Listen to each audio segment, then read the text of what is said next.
ഇന്ത്യയിൽ മറ്റൊരു സംസ്ഥാനവും നടപ്പിലാക്കാത്തത്ര മികച്ച രീതിയിലാണ് കേരളം ലൈഫ് ഭവന പദ്ധതി നടപ്പിലാക്കുന്നതെന്ന് തദ്ദേശ സ്വയംഭരണ വകുപ്പ് മന്ത്രി എം പി രാജേഷ്.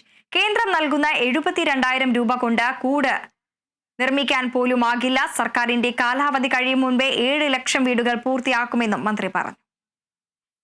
ലൈഫിന്റെ പ്രത്യേകത ഇന്ത്യയിലെ ഇതുപോലൊരു പദ്ധതി ഇപ്പോഴും ആരും നടപ്പാക്കുന്നില്ല എന്നുള്ളതാണ്. 4 ലക്ഷം രൂപയാണ് ഒരു ഗുണഭോക്താവിന് വീട് വെക്കാൻ നമ്മൾ കൊടുക്കുന്നത്.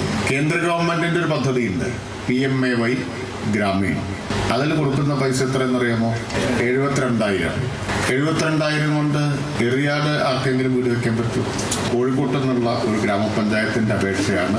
ആട്ടിൻകൂട് വെക്കാൻ 98,000 രൂപ അനുവദിക്കാനുള്ള പദ്ധതിയാണ്. ആട്ടിൻകൂടിന് 98,000, എപ്പോഴാണ് വീടിന് 72,000. അതായത് ലൈഫ് ഉള്ളത് കൊണ്ട് അടച്ചുറപ്പുള്ള വീട്ടിൽ കഴിയുന്നത് ഇന്ന് 4,62,000 കുടുംബങ്ങളാണ്.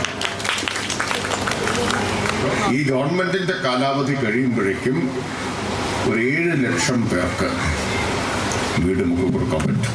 7 ലക്ഷം പേർക്ക്.